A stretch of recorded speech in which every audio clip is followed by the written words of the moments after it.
Welcome to the October 13th edition of the PFF Forecast. We've got some new digs in here. I think if you're watching this on YouTube, we went from being 6 feet apart at all times to now being 6 inches. COVID's over. Social distancing. I literally haven't been this close to you since your Chiefs beat my Niners in the Super Bowl. And I got to say that after the Bucs ended the Chiefs dynasty, I'm now being tormented. Tormented in the same way that maybe I was blowing a 10-point lead. I don't think so. You're not going to get that from me. We are going to go over the entire slate. We're going to pick our lock of the week. It's going to be a great podcast. Let's rock.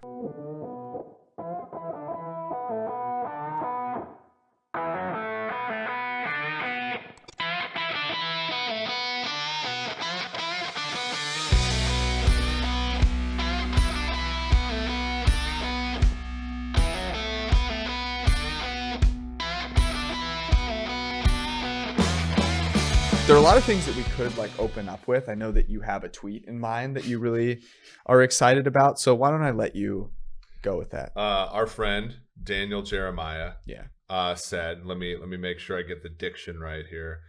Someone in the NFL asked me this question, and I'll pass it along here.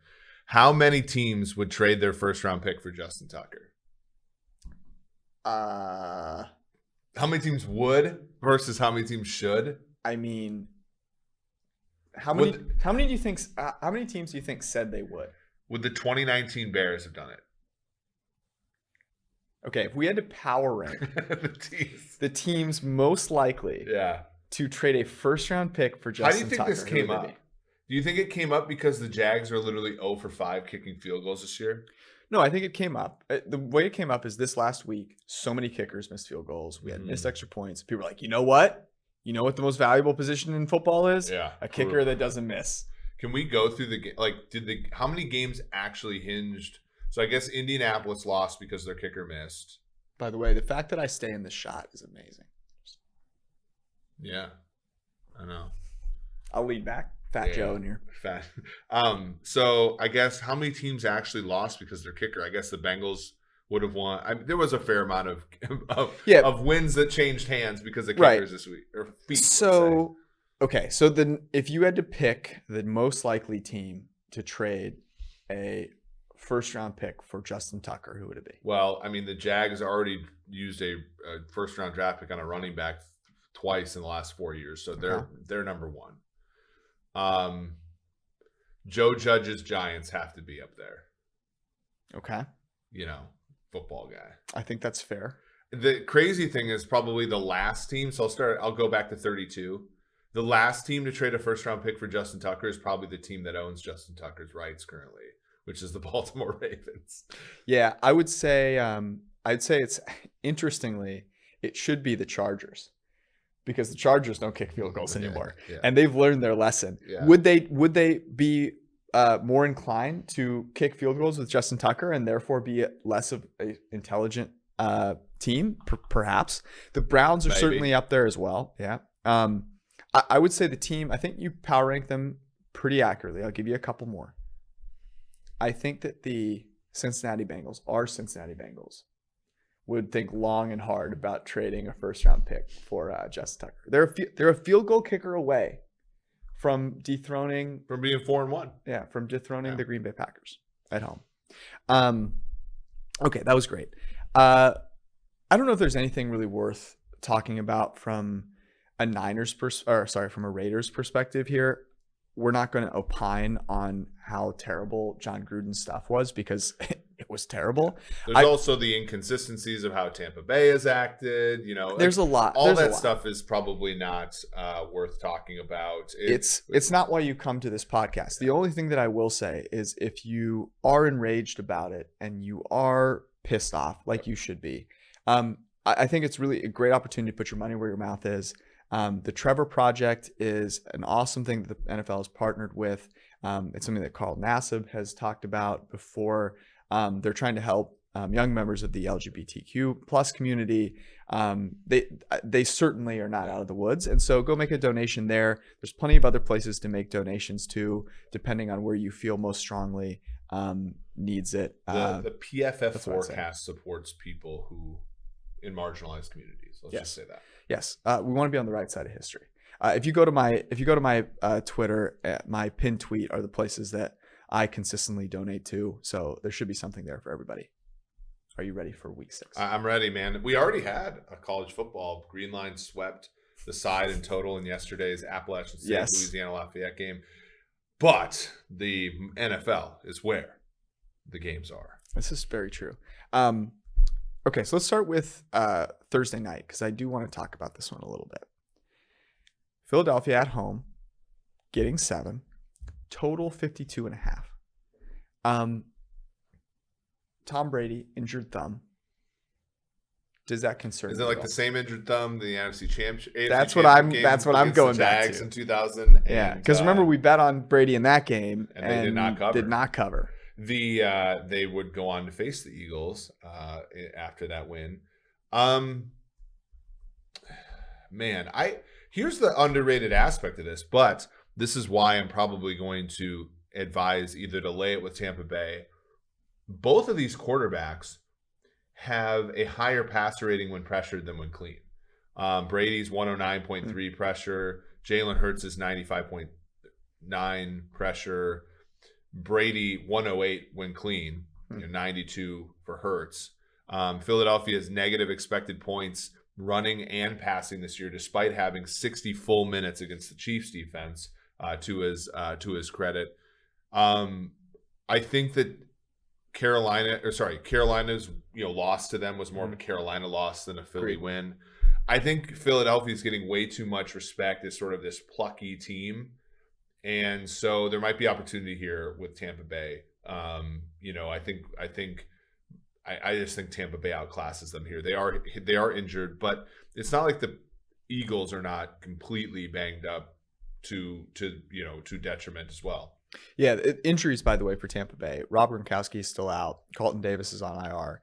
Antoine Winfield out with concussion. Levante David out. Ryan Jensen, hip, questionable. Scotty Miller, IR. Jason Pierre-Paul still questionable with a shoulder. So there are a couple ways that I'm thinking about this game. The first is, okay, Brady, short rest, finger. They can beat this team running the ball. That's got to be the thought with Tampa Bay. Total 52.5. I mean, yeah. I don't like unders. I'm just saying 52.5 is a lot of points. The last time Philadelphia played a great offense, Kansas City scored every single time they had the ball, except for a random the great Kansas City Chiefs. And the Chiefs followed that up by playing a bad offensive game against Buffalo. Yeah, that's fair. So I can't advise an under here, even though I think numerically it makes a little bit of sense. Tampa Bay's defense is really good, but they are banged up. I think the only thing you can bet here is Tampa Bay or nothing. Okay. And I would like to keep the Tampa Bay teaser leg on the table. The Tampa Bay teaser leg is because here's the thing: we got last week our lock of the week was a great bet. I thought so. It was the Seattle Seahawks teased to 8.5 with the Cleveland Browns teased to 8, and the Seahawks had it. Well, even with Geno Smith. Well, not only that, we were 1 point away from both legs covering the tease, but not the original line. Yes. Like that was, the Browns did not cover the spread, but they covered the teaser. And Seattle, I've already hung a banner in my apartment for great bet that lost. Okay, for sure. So hopefully you guys join me in that. But we need to come back. So I'm keeping the Tampa Bay teaser leg on the table. Before we get to the rest of the slate, though, I have a special gift for our listeners. Oh. 25% off. 25% off any subscription with the promo code FORECAST. FORECAST. You can share it with your friends. They can become a part of the group as well. 25% is no joke, okay? It's a fourth of the total price. And the reason it's 25%, by the way, I thought about all the people that like to bet. Our gambling tools are not cheap. So an elite subscription, you can get it for 25% off. That's an amazing deal. Full $50 off for an entire year. You get the player props tool, which we absolutely adore. It's so profitable. The betting dashboards for spreads, totals, money lines, the DFS optimizer, plus all the premium content and fantasy rankings and projections that you need, that I need every single week to confuse myself about my fantasy team. So promo code FORECAST, FORECAST for 25% off any sub. Share it with your friends. Make it happen. Okay. Where would you like to go next? Okay. This is a stinker. Oh. But I like it. Okay. That's not surprising. Minnesota Vikings at Carolina Panthers over 46. I don't like it. Okay. I love it. The both offensive lines are terrible, which is a concern. I think the Vikings offensive line is getting better. Darashaw played a decent amount of the game on Sunday, played well.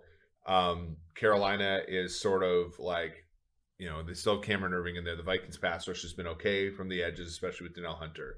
I think both secondaries are havable. I think both sets of wide receivers on this game are very good. This is a receiver play. Yeah, this is a receiver play. This is a wide open targets play. This is a Minnesota Vikings have only scored like 1 or 2 touchdowns in the second half of games. They've addressed that this week. Everybody's pointing it out to them. I like 46 as the total here. Kirk Cousins still 89.4 PFF grade. Yeah. Like he is playing really, really, really well. And the Sam Darnold thing, while the shine has come off, I think there's a little bit of a misnomer that the Minnesota Vikings, because of Zimmer, have this daunting defense. And, from an opponent adjusted grade perspective, they've been fine. Yeah. They're right on the cusp of being a top 10 top 10 defense. But the Carolina Panthers, I think their defense really beat up on some bad teams, and they haven't been as good. I mean, they faced the second easiest schedule through the first 3 weeks. And same thing for the Minnesota Vikings. And the shine has come off of that a little bit. So you think about duos in terms of receivers, and you've got Robbie Anderson and DJ Moore, and then you've got Adam Thielen and Justin Jefferson. I think that's something to be taken advantage of. Cameron Dantzler is on the reserve COVID list. Rashad Breeland can't get COVID because he's never within 6 feet of an opposing player. Ding. Do we have this panel here at some point? I've got to get some noise for your jokes that are amazing. But this is overcorrecting for the fact that the Vikings gave 17 points to the Lions, 14 points to the Browns, and 17 points to the Seahawks. I can assure you that the Detroit Lions, if they were a functioning football team, scores 35 on the Vikings. They moved the ball in the air. Quintus Cephas got hurt. The wide receivers were like Khalif Raymond and Anthony Tresh in that game. The Browns moved the ball really well on the Vikings. It was 200 yards on the ground. And Baker, they went for a lot of fourth downs in the red zone. Baker was kind of terrible. There were wide receivers running all open all that game. You look at the Vikings, I think that they obviously from a points allowed perspective have been great the last 2 weeks, but I don't think, and this is a modest total. So I think you jump on that. McCaffrey's questionable to play. Anthony Barr got back last week, looked like shit. If they have him out in coverage. Hey, we said we weren't gonna fucking curse anymore. Sorry. So I think whether McCaffrey plays or not is probably Shaq Thompson, a linebacker for Panthers, probably their best defensive player other than Brian Burns, with a foot questionable. Probably did not practice today, probably will be out. Yeah. So, and whether Cook plays or not is immaterial. Alexander Madison has been great in the 2 starts, aside from that fumble that he had last week. So this is probably, in my opinion, the biggest bet I'm going to make on a side or total, not a proper or maybe a teaser, but I like this one the most. Okay. I also like an over quite a bit. And this is Bengals Lions in Detroit. Yeah. Total 47.5. Spread is now Bengals by 3.5. Yeah. It was 3. And at 3, I would be inclined to bet the Cincinnati Bengals. At 3.5, you're not, you're losing if they win by 3. I'm not about that. Okay. We've talked about this before. If you're here, if you've been with us, okay. Yep. But we had Dan Campbell. Here's what I want to leverage. You watch Dan Campbell's post-game press conference. Yeah, man. He was broken up. Man was broken up. Okay. Yeah. That Lions team is going to be fired the hell up on Sunday. Yeah. And they think, look, they're 0-5. They're 3-2 against the spread. This team has overperformed. They have been a joy to bet on, a lovely team to watch if you're betting on them. They're going to come out firing here. And the Bengals defense is not one that is going to get in the way of the greatest covering show on turf, which is Jared Goff and the Detroit Lions. And the Detroit Lions are not going to get in the way with their 32 ranked PFF opponent adjusted graded defense. in the way of Joe Burrow with an 85.4 PFF grade, a 121 passer rating when clean. Yeah, my only concern here is how bad Jared Goff has been. You stop it. He's been a covering machine. Yeah. I think this game is like 42-14. And so, yeah, I think it goes over. But I also think laying the points with the Bengals is a smart move.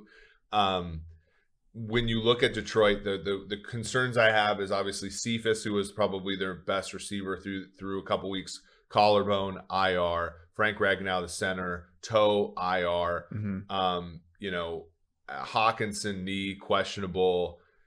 Like, I get concerned about the and it was sort of the same thing. Now, of course, I'm wrong because we talked about Jets, Falcons. We said these defenses are really bad, but how much can the offenses take advantage of it? And I worry about Detroit here because, like, you're talking about a negative EPA team, both run and pass. I think you're on the right track. Thank you. In that the Bengals can score in this game. Mm-hmm. I just wonder if then you take the Bengals being able to score, home field advantage being basically nothing, indoors, and add that to the reason to go with Burrow and the Bengals to cover the number. Like that, to me, I think maybe you still like it at 3.5. Okay.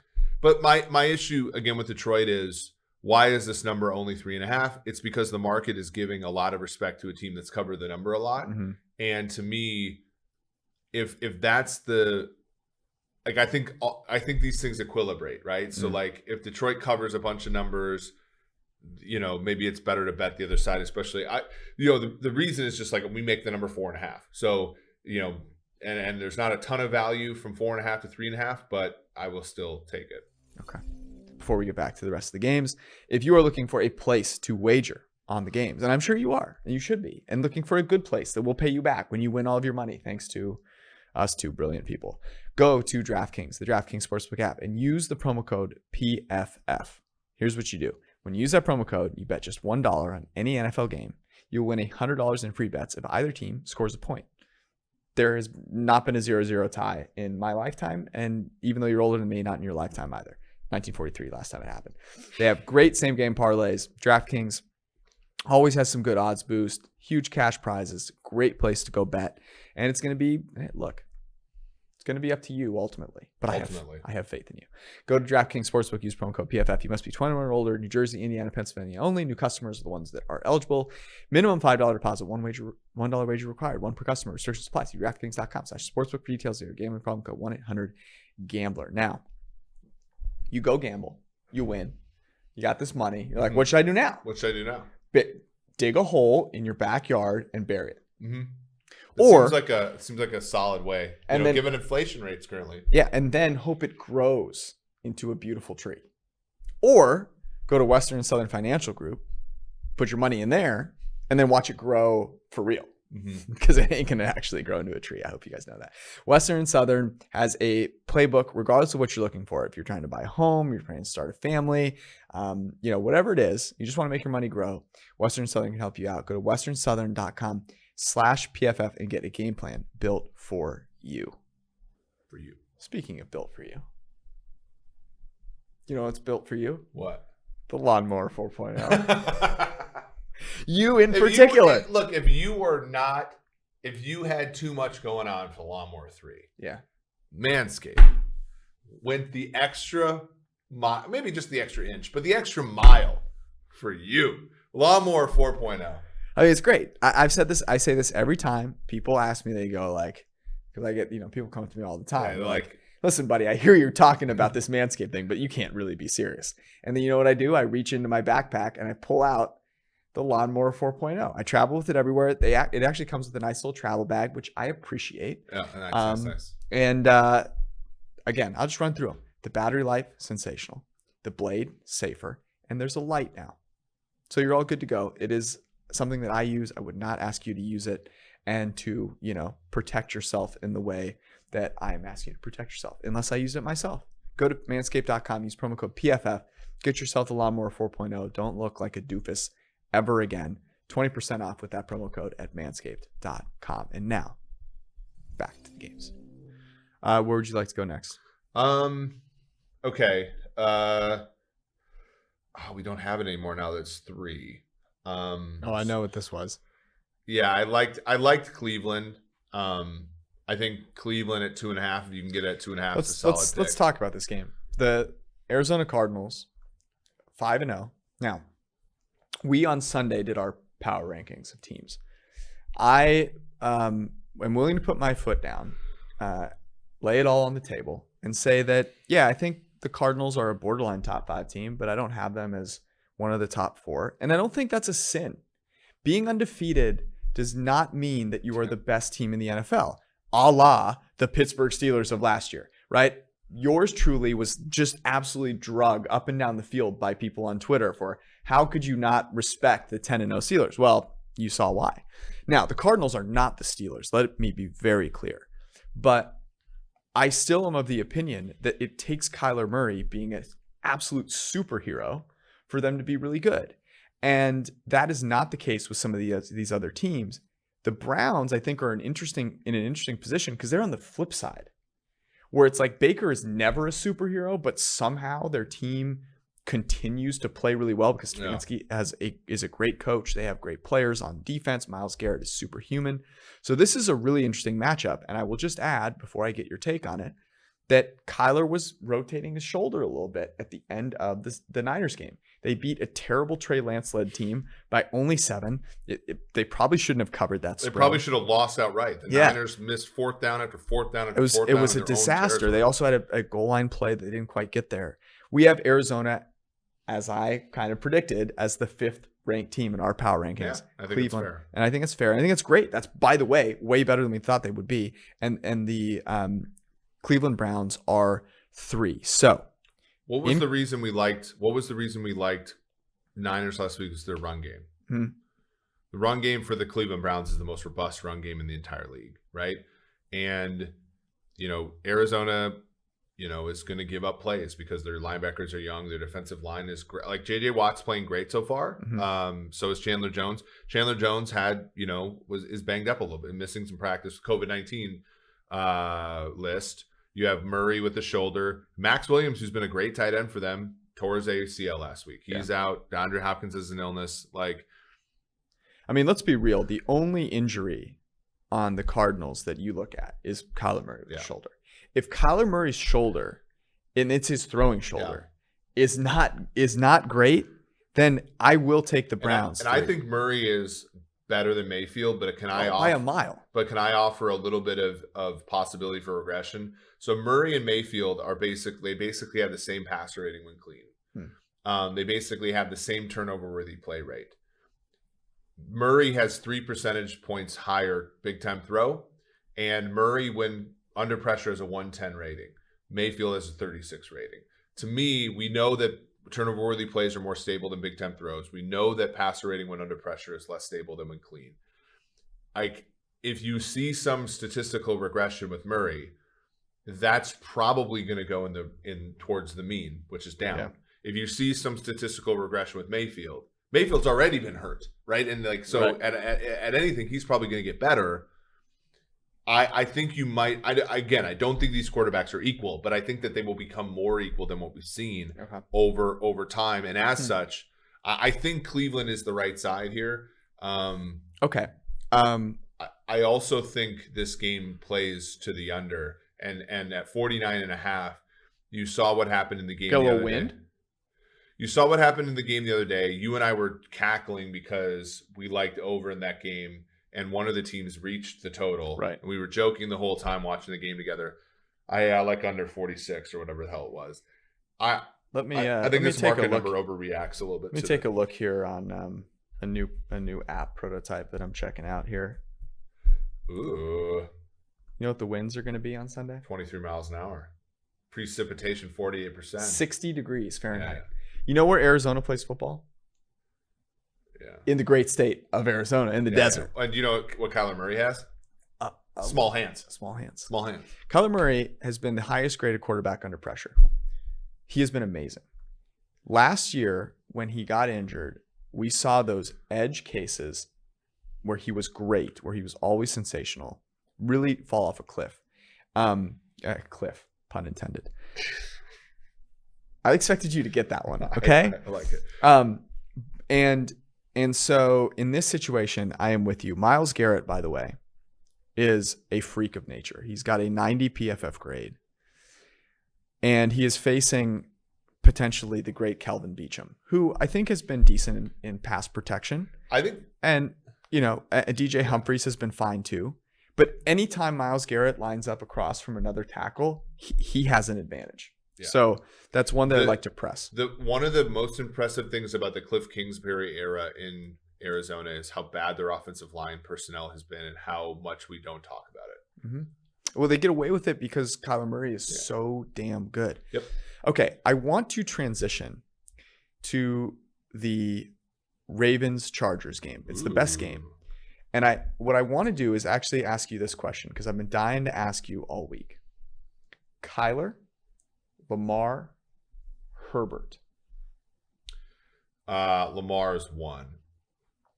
So I've been saying this all week. I think that the interesting thing about the Ravens. Where, on your Patreon?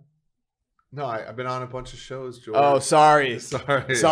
My bad. But big time over here. My Patreon, my Substack, George. Come on. No. God, I can't even. Okay, so my church blog. What would my church blog be called? God help us. Yeah. Like, I don't even know. Okay. Thank God. I'm glad you haven't thought about it. Yeah. Okay, Lamar's one for you. Lamar, the Ravens have lucked into a natural experiment where they get to see exactly what Lamar's going to look like when he makes so much money that they can't pepper the roster around him. Mm-hmm. Yeah. And he's delivered. He's been great. It's unquestioned, right? So like give Lamar, give that to Lamar.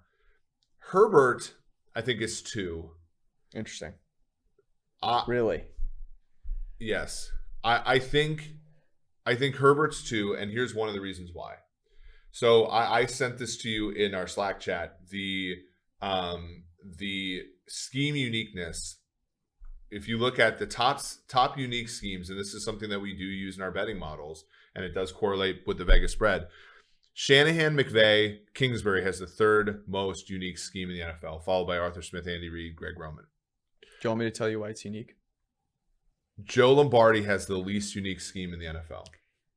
Let me tell you why Cliff Kingsbury's scheme is unique. It's uniquely bad. Okay? That's what it is. The reason it's so unique is they don't do things that people are doing currently because they're antiquated. Like leaving DeAndre Hopkins on a freaking island.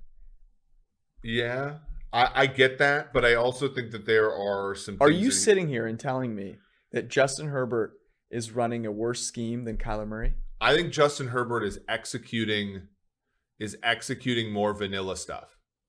I think we're confusing the Brandon Staley wokeness on 4th down with an offense that is brilliant. Okay. I think that Justin Herbert is running. I think Justin Herbert's been more impressive than Kyler Murray because I think Justin Herbert is running sort of like he's not sleight of handing. Justin Herbert is beating the NFL at ways in which quarterbacks have beat the NFL traditionally forever. And that doesn't mean that I think Kyler Murray's not impressive. I just think when I break the tie, you have the size of Herbert, the arm strength is slightly better. Murray has a hose too. Obviously Murray has the athleticism and all that, but Herbert's slouch. Athletic as hell, yeah. No slouch there. Murray has more options in the passing game than Herbert does. Yeah, AJ Green, you can't discount him. Rondell Moore is amazing. But he doesn't freaking play. He played the other day. Yeah, I mean a little bit. And again, it's close. But I think it's close with all 3 of them. But I would currently go Lamar, Herbert. Okay. Murray. Final question before I give you mine. Would you take Josh Allen over all 3 of those?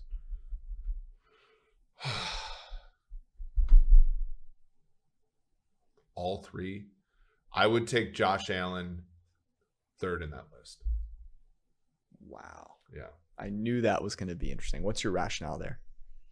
Because what you're saying, by the way, you'd go Lamar, Herbert, Allen, Murray. By the way, if you have this choice, it's a win-win-win-win situation. Yeah. There's no wrong answer here. I think Josh Allen. I think it's weird. Why am I saying Josh Allen's distribution is narrower? But I do think it's narrower. Like Herbert, I mean, Herbert's looked amazing. Yeah, he absolutely has. And Buffalo, I do hold in higher regard than the Los Angeles Chargers currently. It's trending in the right direction for the Chargers, but I think Buffalo helps out Josh Allen more than the Chargers help out Herbert. I don't know. Like I actually looked at this. It's still disaster. DeAndre Hopkins snaps in the slot. 7, 8, 10, 7, 5. Fuck. What are you doing, We Cliff? said we weren't going to swear anymore. we said we weren't going to do this anymore. Cliff, that's your fault. That's your fault that we're not a family-friendly podcast. Okay. What would you say? Oh my God. This is one of the hardest things here. But I don't think number one is hard. Lamar Jackson has been freaking amazing this year. And no qualifiers. None. Without the one reason you were optimistic about him becoming a better passer was they drafted Rashad Bateman, and he has not played yet. And not only that, Sammy Watkins has left games because of injury. You have Hollywood Brown has dropped like 4 touchdown passes. Now, Hollywood Brown has been good. Lamar Jackson is making big-time throws at a significantly higher rate than he ever has before. We talk about Kyler Murray's athleticism. Lamar Jackson's athleticism is still amazing. And for some reason, and I don't know why, I might guess, he gets graded on a curve that the other guys don't. Well, so this sounds bad, and this is part of the bias that has gone against him all the time. Lamar is so like Justin Herbert. Justin Herbert looks like a quarterback. Right. He's swole. He's tall. He's got the hair. And his throws are. There is not a Justin Herbert throw where the ball comes out of his hand. You're like, yuck, right? Lamar is thinner. He's more athletic than all. He runs really fast. He's got all this, and there are some of his incompletions are horrifying, are ugly. Yeah. But when you add it all up, I mean, we're talking about the player who's had the most accurate game of a quarterback who threw from over 400 yards the other day. Mm-hmm. And like, so you have to face facts. The guy, like, it doesn't look the greatest sometimes. And there are some games where they struggle, but like, even think about the playoff game against Tennessee. Like, he didn't throw the ball well. Yeah. And yet, like, he busts a 70-yard touchdown run. Like, no other guy in the league is doing that except for Dan Jones. And that's because Dan Jones, like, can't throw, like, so I think you're right. I don't think it's really close. And I think, where I erred in like this idea of like, hey, the COVID thing was something like the vaccination thing was maybe a reason not to buy into him right away. But ultimately he's going to get more expensive. I don't think it matters that much between paying him $45 million and $50 million a year. But I think, last season was a season where, quarterbacks have these ups and downs. Mm-hmm. And like, we just have to remember that like the evolution at the quarterback position is not linear for a lot of these guys. Right. And we have to make sure that when we see it with Josh Allen, right, through 4 games, he wasn't great this year. Yeah. We just have to be able to handle variance a little bit better at the position. And that's what the trap I think a lot of us fell into with Lamar, thinking it was still not necessarily a slam dunk that a former MVP could earn this contract. Mm. And good for him for completely dispelling any of those doubts this year. Okay. So I have Lamar 1, and I think it's pretty definitive for me. I have Josh Allen number 2. And for the reason that you just said, Josh Allen came into the season and had a target on his back and has performed, started to figure it out. Had an incredible game in the biggest of spots against Mahomes and the Chiefs. That matters. Third for me, and this is the toughest. This is the toughest one, is between Herbert and Murray, because both of them have such an interesting situation that they're dealing with. Like, Justin Herbert has some great receivers in Keenan Allen and Mike Williams. He has a great coach in Brandon Staley. Kyler Murray has athleticism that Justin Herbert doesn't have, and that is particularly exciting. I'm going to lean with Justin Herbert very slightly. Very slightly. And here's the reason why. I don't know if this is Cliff Kingsbury. I don't know if it's partially on Kyler Murray. But Kyler Murray has the highest variance, I think, of the group. Where Kyler Murray at his apex, I would take over Justin Herbert. But I'm not confident enough that that apex exists frequently enough. And it's a lot of it is injury. Like, what does that do to him when he's a little nicked up? Whereas Justin Herbert I have a little more confidence in his ability to sustain really good play. It's so close, and I love them all. We just did like 20 freaking minutes on those 4 quarterbacks, but we're lucky to have them in the league. Okay, it is Baltimore by 3 in Baltimore, total 52. It actually went down slightly. We had a juice to 3.5 on the Los Angeles Chargers. It is now basically a flat 3, if I'm not mistaken. The Ravens were essentially downgraded for Monday Night Football because I actually think that's fair.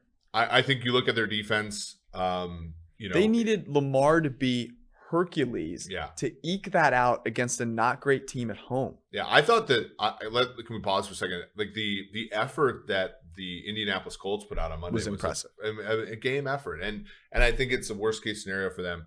-3 actually here is.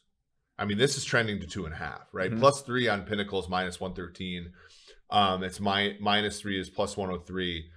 I think if you like the Ravens, which I mean, I think that it's probably good for us to advise people, like once this gets 2.5, just bet Ravens, because then now you have a +3.5 and a -2.5, and you just get to enjoy the game. And if it lands 3, good for you. You have a very good set of bets on your hands.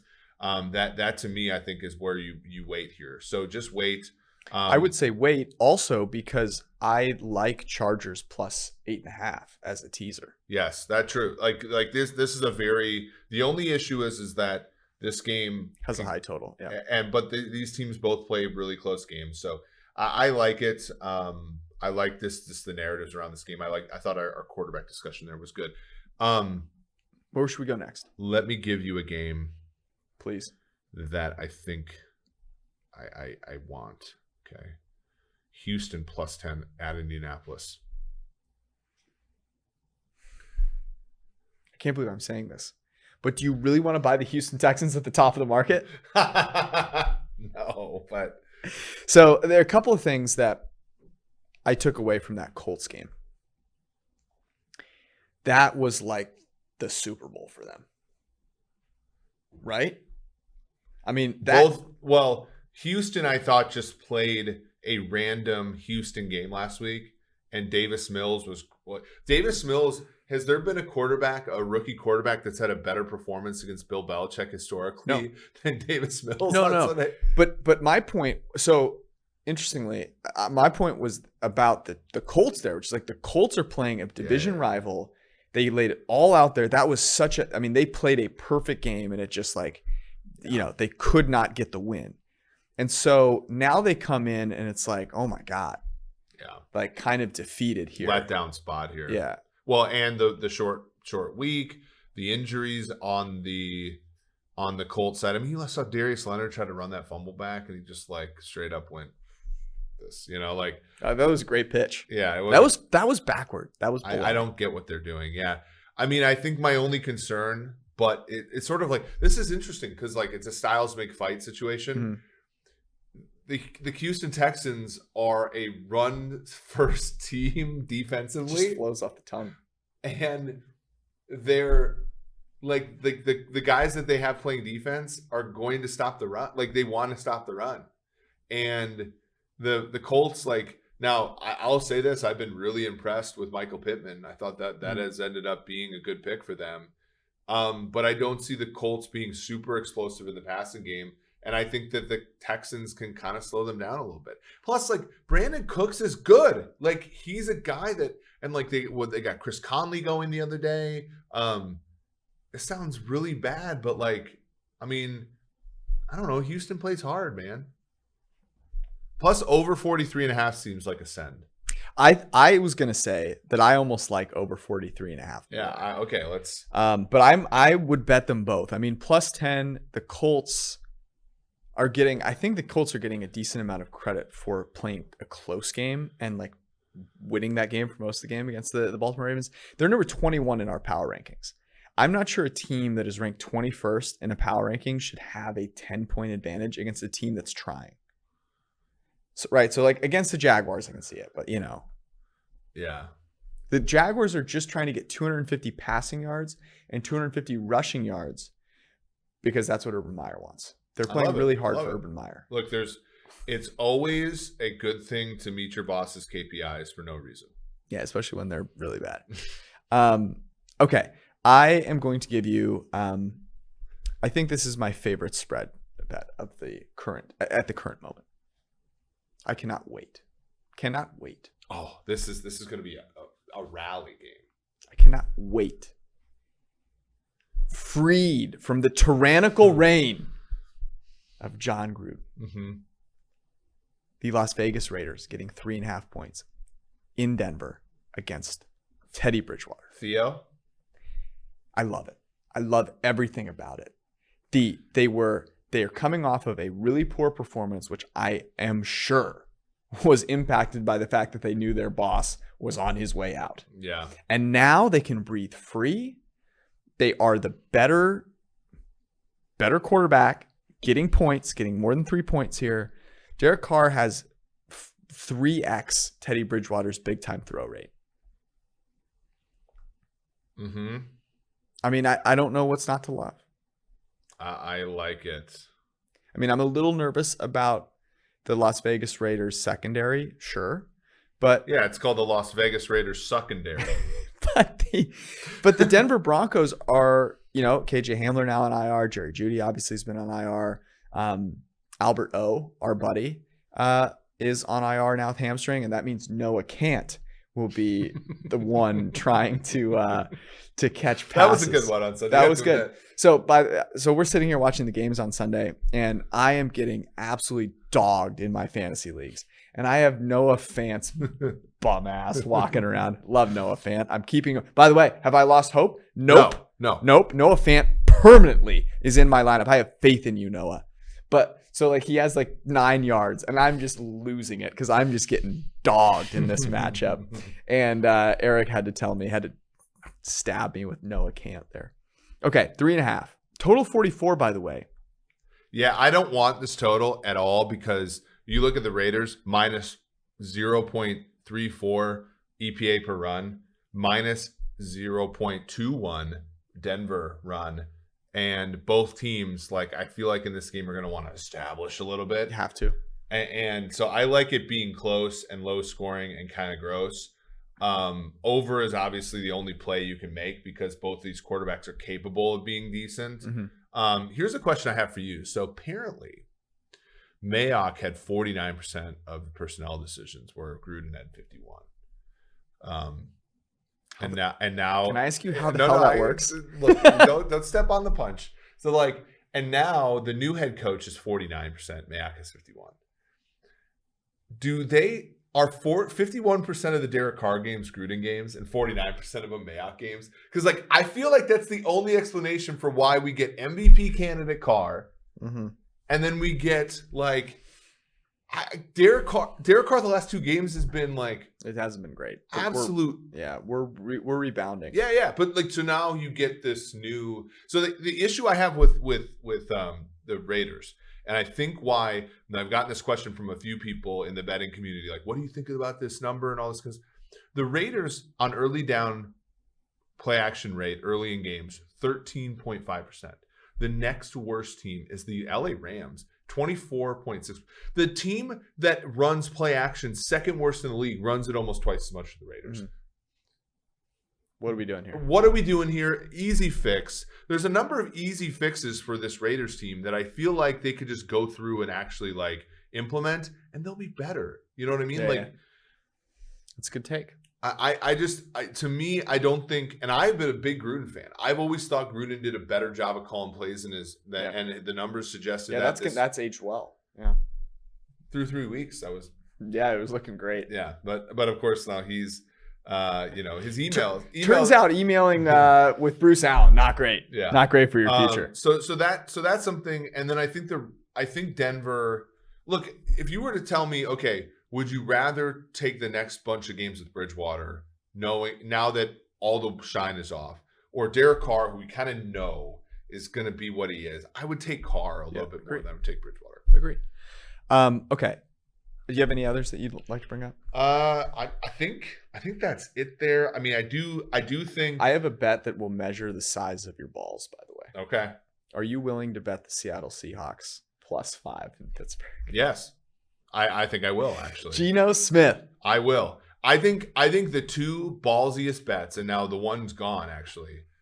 If you took New England at +4 against Dallas at home, and then you take Seattle on the road +5 in Pittsburgh on Sunday Night Football, you are a sicko, but I respect the hell out of you. Yeah. The earn your fellow bettors respect bet of the week is the Seattle Seahawks and the New England Patriots. I don't know if you watched that clip of the live show where I was like, the Jameis Winston one? No, the Russell Wilson one where I said it would, because Sam Monson's like hot take of the week was that Seattle wasn't going to make the playoffs. I did see that, and I was just like, what the fuck? The only way that Seattle is any good is out of spite. Pete Carroll and company run a woke offense for Geno Smith. Geno Smith is good. I was impressed with what he did. Anyways, what do you want to go with for lock of the week? Let's do so I'm going to propose a little bit of a teaser situation. I want to tease Tampa. So here's the thing. On Pinnacle, Tampa -7 is +106. So you're basically getting more of a 6.5. So let's go Tampa down to 0.5. And then let's go, and this is where I want your guidance. Okay, your guidance here. Do we either go Chiefs down to 0.5, which I do kind of like. I don't think there's any way they lose to the Washington football team. If they do lose to the Washington football team, it's over, right? Yeah. And that's a bad way to bet. You don't bet a game because the team needs it, right? That's okay. So what's your other option? The other option is would be Detroit up. Well, so no, not Detroit. It would be Arizona up to 8.5. Would it not? But is that 2.5 now? Thought Arizona's at 3. So you're more talking. And is this the game even up with LA Charger? Yeah, the Chargers up to 8.5 would be the other one, right? Yeah, but that's at 3 right now. Yeah, but it's an expensive 3 that you might get down to 2.5. Sorry, I'm misreading this. It's late. It's late. It's 6:30. Yeah. So that is pretty late though. The other one that you could like, although you're teasing through 0 here, Buffalo is now at -6. But you don't want to tease through 0. That 0 is not worth anything.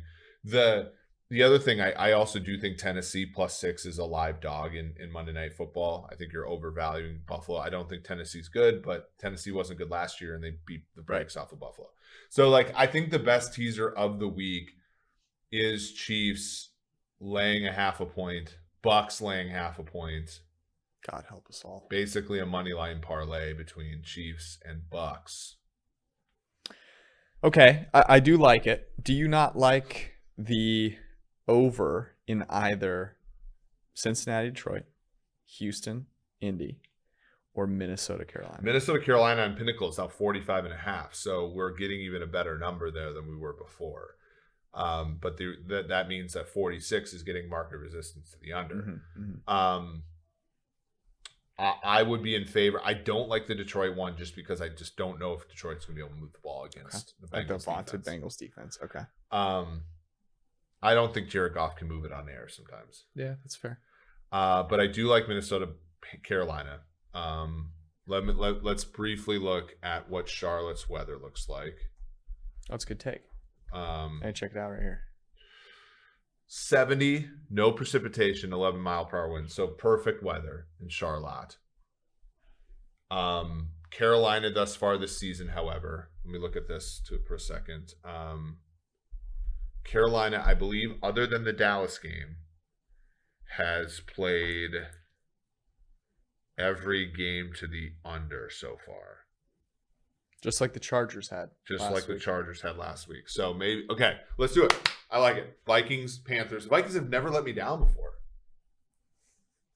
I was just trying to get you to bet on an over a total. Ah, man, I know. But the thing is, do we go away from the teaser on Thursday? It was the right. It adds a little bit of juice to it. It adds a little bit of juice. Let's do the teaser. All right. Chiefs. There it is. So Chiefs. The great state of Kansas. Bucks. I love the way you show. 55. The way you're showing people. It's just incredible. You must have been a teacher in a past life. Lock of the week. Tampa Bay Bucks tease with the Kansas City Chiefs, both down to a half point. I'm sure they won't let us down. And if you don't like that, there's like 80 other bets that we talked about.